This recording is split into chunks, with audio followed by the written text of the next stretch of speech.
Arrêtez de vous mentir. La plus grande tragédie dans la vie d'un homme n'est pas de subir un échec cuisant, mais de passer à côté d'une victoire éclatante par pure lâcheté intellectuelle et émotionnelle. Combien d'opportunités, combien de connexions potentiellement transformatrices avez-vous laissé filer simplement parce que vous aviez peur de mal interpréter la situation?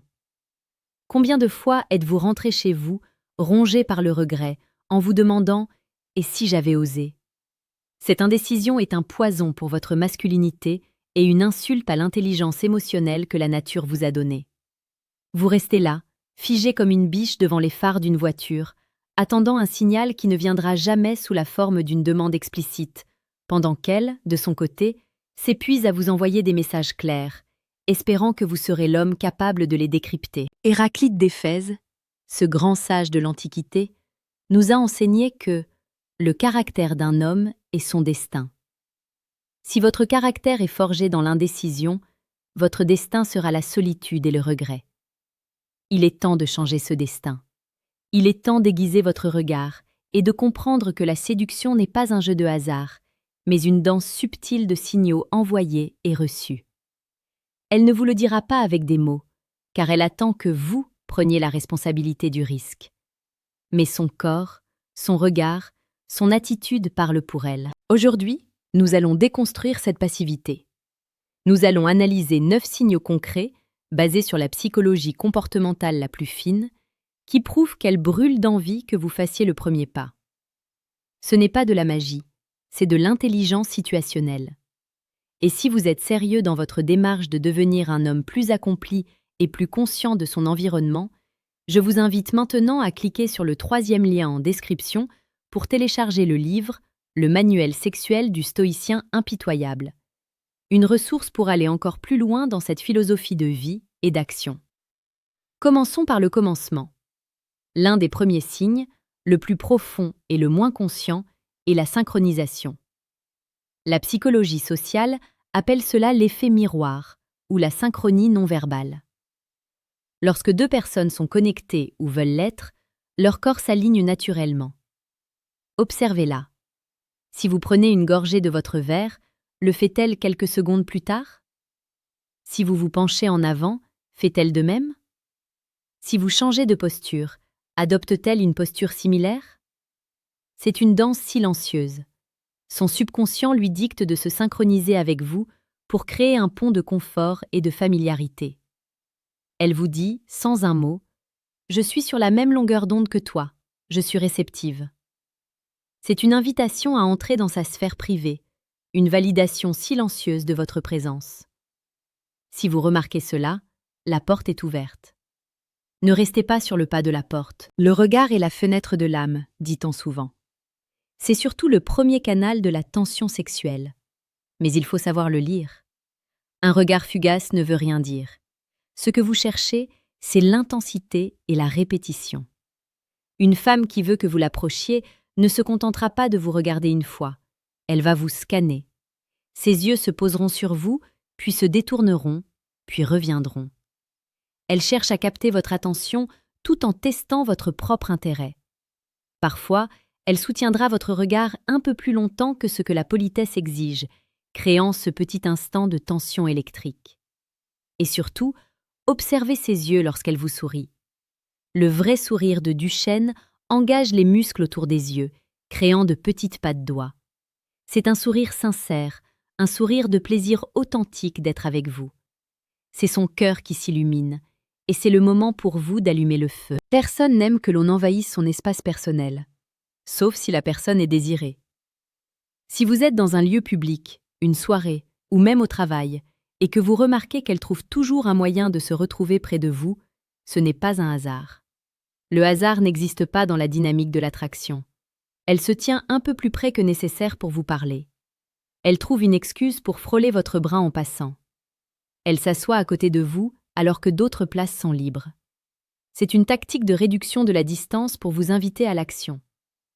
Elle réduit la barrière physique pour que vous puissiez franchir la barrière émotionnelle. N'attendez pas qu'elle vous colle pour comprendre. Le simple fait de se positionner de manière à faciliter une interaction est un signe de réceptivité totale. Le corps ne ment jamais. Une femme qui se sent en danger ou désintéressée se fermera, bras croisés, corps tourné, jambes croisées loin de vous.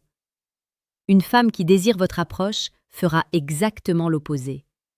Regardez l'orientation de son corps. Est-elle tournée vers vous? Ses pieds pointent-ils dans votre direction? Mais il y a plus subtil encore, le langage corporel de la vulnérabilité. Elle va, par exemple, incliner la tête pour exposer son cou, une zone très vulnérable. Elle peut aussi jouer avec ses cheveux, les écartant pour révéler son visage et son cou. Ce sont des signes ataviques de soumission réceptive, des signaux biologiques qui remontent à la nuit des temps pour inviter l'homme à s'approcher. Elle vous montre qu'elle se sent en sécurité avec vous et qu'elle est prête pour plus. Il est crucial d'écouter au-delà des mots. Une femme intéressée par votre approche fera tout pour maintenir la fluidité de la conversation. Elle ne se contentera pas de réponses monocordiques comme « oui »,« non »,« cool ». Elle posera des questions ouvertes. Elle rebondira sur ce que vous dites. Elle partagera des anecdotes personnelles pour vous inviter à faire de même. Mais le signe le plus fort, c'est la valorisation de votre propre parole. Elle rira à vos blagues, même les moins drôles. Elle semblera fascinée par des détails de votre vie que vous-même trouvez ennuyeux. Elle valide votre ego, elle vous fait sentir important et intéressant. C'est une manière subtile de vous encourager à continuer, à prendre les rênes, à guider la danse vers une issue plus intime. Elle investit son énergie pour que vous investissiez votre action. Avez-vous déjà remarqué comment une femme réagit quand quelqu'un essaie d'interrompre votre conversation si elle est intéressée? C'est un test majeur. Si elle coupe court rapidement à l'interruption pour revenir immédiatement à vous, c'est un signal massif de désir d'exclusivité. Elle ignore son téléphone. Elle ne regarde pas autour d'elle pour voir qui d'autre est là. À cet instant, vous êtes le centre de son univers. Si un ami s'approche, elle le salue brièvement, mais garde son corps orienté vers vous. Cette attention exclusive est rare et précieuse. Elle vous dit « Personne d'autre ne compte ici à part toi ». Si vous ne saisissez pas cette opportunité, vous montrez que vous ne savez pas valoriser l'attention qu'on vous porte. N'oubliez pas que pour cultiver votre masculinité et vos compétences en séduction, cette chaîne Empire Stoïque publie chaque jour des vidéos pour vous aider à devenir la meilleure version de vous-même. Abonnez-vous maintenant pour ne rien manquer. Nous avons parlé de la proximité, mais le contact physique est l'étape suivante. C'est l'un des indicateurs les plus fiables qu'elle souhaite que vous fassiez le premier pas. Mais attention, ce n'est pas elle qui va vous attraper la main. Elle va créer des situations où le contact semble accidentel. Elle touche votre bras pour accentuer un point dans la conversation. Elle vous frôle la jambe sous la table sans faire exprès. Elle vous bouscule légèrement en plaisantant. C'est une manière de tester votre réaction. C'est une invitation à la réciprocité. Si elle initie ce contact, elle vous donne la permission explicite de faire de même. C'est le moment de placer votre main dans le bas de son dos pour la guider, de lui prendre la main pour traverser la rue. Ne laissez pas ces invitations sans réponse, car elles sont le pont vers l'intimité. Une femme qui veut que vous preniez l'initiative cherche souvent à booster votre confiance en vous, pour que vous ayez le courage de le faire. Elle va donc vous faire des compliments qui ne sont pas anodins. Elle ne va pas seulement dire que votre chemise est belle. Elle va dire que vous avez du goût, que vous dégagez de l'assurance. Elle peut complimenter votre ambition, votre force de caractère, votre intelligence.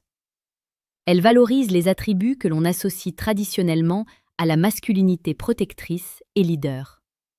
C'est une manière indirecte de vous dire « J'admire l'homme que tu es et j'aimerais que cet homme prenne l'initiative avec moi ». Elle plante des graines de confiance en vous, espérant que vous récolterez le fruit de l'action. C'est une invitation à incarner votre rôle de leader dans la relation. Le dernier signe est l'un des plus explicites, même s'il est déguisé sous forme d'une discussion légère. Elle projette une possibilité de futur commun, même à court terme. « Ah, tu aimes ce genre de cuisine ? Il y a un super restaurant en ville, on devrait y aller un jour. » Ou bien « Tu joues au tennis ? J'aimerais bien qu'on fasse une partie. » Elle ne fait pas de plan concret, elle lance des perches. C'est à vous de les saisir. Elle vous donne une excuse toute faite pour lui proposer un rendez-vous, en éliminant le risque de rejet, puisqu'elle a déjà suggéré l'idée. Si vous n'êtes pas capable de concrétiser une proposition qu'elle a elle-même initiée, vous envoyez un signal de faiblesse et de désintérêt. Ne laissez pas cette perche se transformer en regret. Pour approfondir votre compréhension de ces dynamiques et maîtriser l'art de l'initiative, vous pouvez télécharger le manuel brutal du séducteur stoïque, accessible via le 2e lien en description. C'est un guide pour passer à l'action avec une confiance inébranlable. Vous avez maintenant entre les mains 9 clés pour déverrouiller les portes de l'action. Il ne s'agit pas d'analyser chaque détail de manière obsessionnelle, mais de développer une sensibilité, une intelligence de la situation. Comme les stoïciens, nous devons nous concentrer sur ce qui dépend de nous, notre perception et notre action. Ne restez pas passif face à la vie. Ne soyez pas cet homme qui attend que tout soit parfait pour se lancer. La perfection n'existe pas. Ce qui existe, c'est l'opportunité et la réponse que vous lui apportez. L'intelligence ne réside pas seulement dans la compréhension de ces signes, mais dans le courage de les utiliser pour avancer. La vie est trop courte pour être vécue dans la peur du jugement ou du rejet. Ce rejet est une illusion de votre ego, une blessure que vous vous infligez vous-même. En réalité, le véritable rejet, c'est celui que vous vous infligez en refusant de vivre pleinement, en refusant d'assumer vos désirs, en refusant d'être l'homme que vous êtes capable d'être. Vous avez la responsabilité de vos émotions et de vos actions. Ne laissez pas la peur dicter votre existence. Observez ces signes, reconnaissez l'invitation et agissez avec décisiveness. Soyez cet homme audacieux, respectueux mais déterminé, capable de prendre les rênes. Votre destin est entre vos mains et il commence maintenant.